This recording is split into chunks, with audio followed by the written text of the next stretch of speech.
Meus queridos irmãos, sejam bem-vindos a mais uma série de estudos aqui da nossa igreja, a Igreja Presbiteriana Metropolitana de São Paulo. E essa nova série de estudos se chama A Vida Fora do Éden. E para explicar melhor o que a gente quer dizer com isso, eu vou explicar o sentido duplo que essa expressão tem e que nós vamos usar para atender às necessidades espirituais de nosso povo.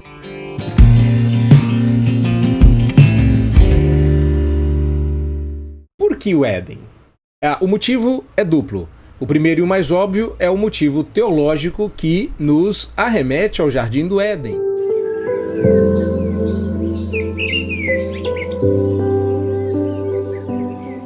Você sabe o que foi o Éden? No começo de tudo, quando Deus criou o mundo, ele plantou um jardim para receber o ser humano. Deus não simplesmente criou o mundo e o jogou sem roupas em algum lugar. A Escritura nos diz que ele preparou um lugar, deu atenção a esse lugar para receber aquele que seria o portador da sua imagem e semelhança. Criado então à imagem e semelhança de Deus, o homem foi colocado em um jardim. Inclusive, esse entendimento equivocado que as pessoas têm de que Deus criou um planeta e jogou dois seres humanos largados e pelados para andar por aí, tem sido a inspiração por detrás até de reality shows que já se fizeram. Mas, em resumo, o jardim que Deus preparou para receber os nossos primeiros pais, Adão e Eva, foi chamado de Éden por um motivo. Éden significa prazer. A descrição que Moisés faz do jardim em Gênesis 2 realmente nos dá uma sensação de que o jardim era um lugar aprazível, ou seja, agradável, harmonioso, bonito. A beleza, o conforto, essa nostalgia gostosa estava ali presente na descrição que Moisés faz do Éden.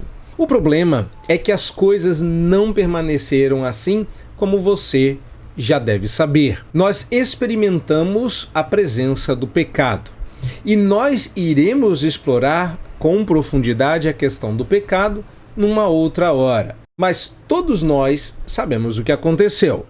Ao pecar, o homem não podia mais viver no jardim plantado por Deus. Quando você entende a questão do Jardim do Éden, que ele era um jardim criado para o deleite de Deus, que preparou também com caráter duplo, um jardim no qual ele tinha prazer em um homem em quem ele tinha prazer, e que o desgosto de Deus veio por conta do pecado, por termos desobedecido a sua ordem de não comer da única árvore que Deus nos negou acesso, porque era um teste de obediência. Adão e Eva estavam debaixo de uma aliança das obras, sobre a qual também falaremos noutra situação. O pecado se instala na nossa experiência.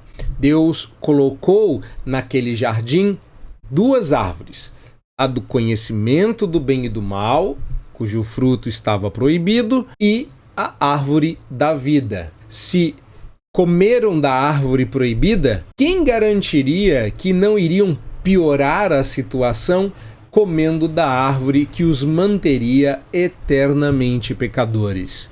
Então, o Senhor expulsa o primeiro casal do Éden também para poder criar a possibilidade de uma redenção. Essas não são elucubrações da minha cabeça. Deus disse que era exatamente isso que poderia acontecer. Em Gênesis 3:22, o Senhor diz: Eis que o homem se tornou como um de nós, conhecedor do bem e do mal, assim que não estenda a mão e tome também da árvore da vida e coma e viva eternamente. Ora, Deus não estava nos negando a vida eterna, muito pelo contrário, estava, na verdade, nos abrindo a porta para uma vida eterna com Ele. Se comêssemos da árvore da vida, na condição em que nos encontrávamos agora, já pecadores, não haveria redenção. Talvez seja importante você tomar nota de que a expulsão do homem do Jardim do Éden foi uma medida redentora da parte de Deus. Ou seja, o Senhor estava nos impedindo de piorar a situação e abrindo as portas para a redenção. Mas eu penso que há também um motivo igualmente importante. Ao criar o ser humano, Deus o fez perfeito e santo. Deus preparou um jardim e o embelezou para receber o ser criado à imagem do Criador. Chamou esse jardim de jardim do seu prazer. Agora, após a desobediência do primeiro casal, o pecado manchara o relacionamento perfeito de antes. Eles não eram mais um prazer para Deus. Eu estou destacando isso por causa do que nós vamos ler no Novo Testamento, mas acompanhe o raciocínio. Deus estava agora irado contra eles. Eles desobedeceram e ainda trouxeram consequências cósmicas sobre toda a criação. O Paulo, em Romanos, vai nos dizer que a criação toda geme e suporta angústias por causa do cativeiro a que foi submetida. Eles não eram mais um prazer para Deus. Nem o mundo estava como antes aprazível. Deus diz a Adão que, em função da sua desobediência, a terra, antes aprazível e agradável, agora vai produzir cardos e abrolhos, ou seja, espinhos e dificuldades. Uma nota de curiosidade aqui. Você sabia que abrolho significa algo difícil, trabalhoso, árduo? O arquipélago baiano paradisíaco recebe o nome de Abrolhos por conta das formações rochosas que causam certa dificuldade para andar. Quando você vai para Abrolhos, você fica se perguntando por que a Terra produziu Abrolhos se Abrolhos é tão bonito? É porque Abrolhos é trabalhoso. Tem formações rochosas que dificultam o trânsito. Daí, o conjunto das ilhas se chamar de trabalhosa ou difícil, se você preferir, Abrolhos. Aquilo que era aprazível, ou seja, que causava prazer, se tornou um desgosto, se tornou terrível. O ser humano agora, desprezível, não podia mais habitar no jardim aprazível de Deus. O lugar agradável que Deus fez não podia abrigar um ser humano desagradável. Essa é a razão pela qual, quando Jesus foi batizado, Deus se dá ao trabalho de explicitar, de rasgar as nuvens e os céus e bradar de modo que todos ouçam que este agora era o seu Filho amado, em quem me comprazo.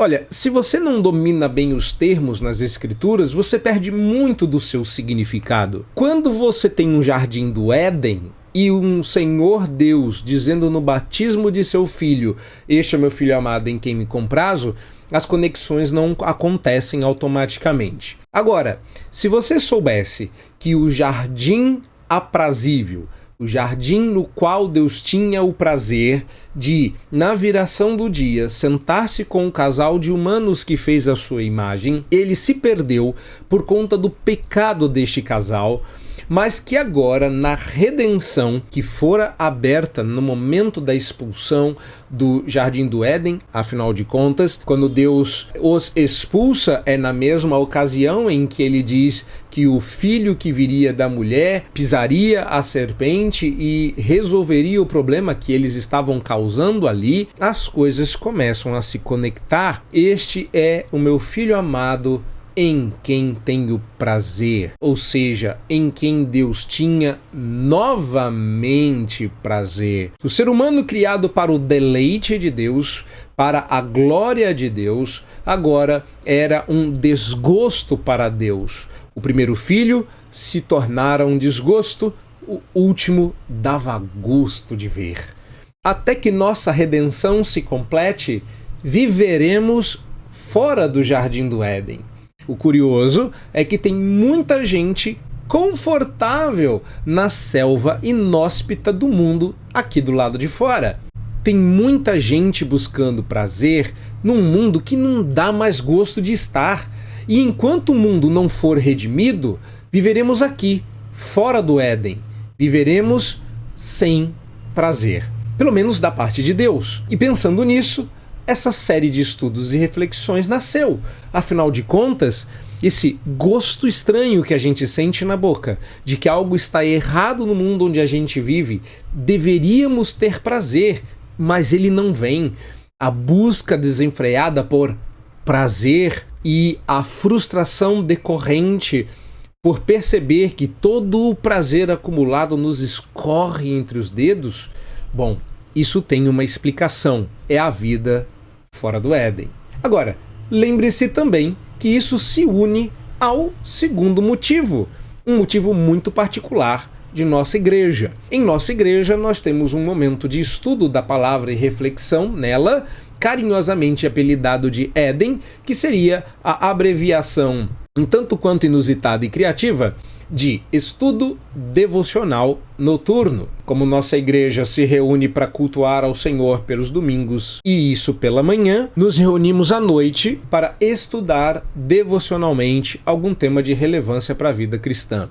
Ele é feito aos domingos, no fim do dia, como se fosse uma espécie de fechamento do domingo e uma preparação para a vida durante a semana, usando para isso uma plataforma de aplicativo online. Então, se você quiser saber mais sobre os nossos horários, onde estamos, dá uma olhada aqui na descrição desse vídeo.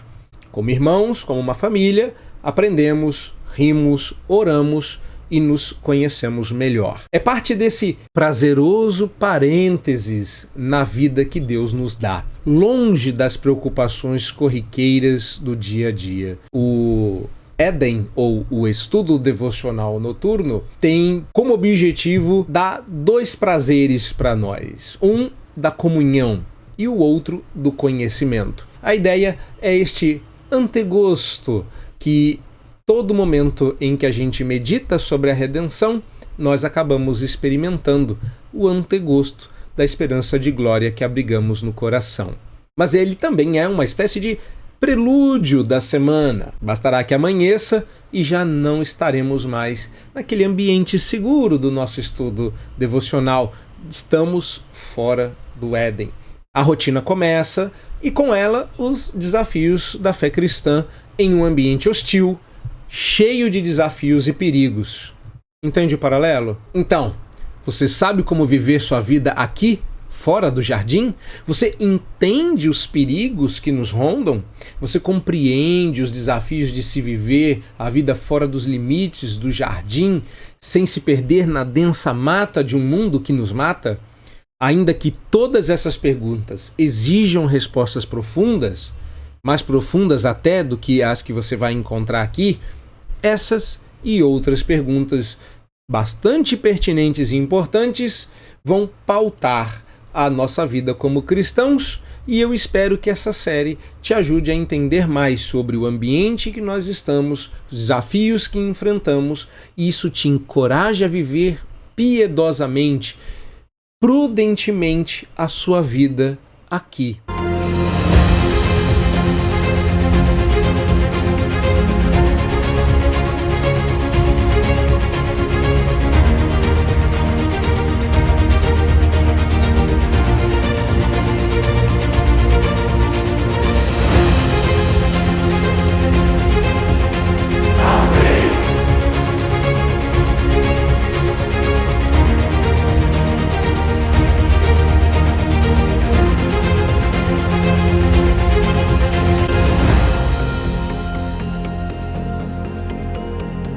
Espero que vocês tenham gostado. Essa é uma reflexão inicial e que você se veja animado para ouvir os estudos e se colocar diante de Deus em missão aqui fora do Éden. Deus abençoe e até a próxima.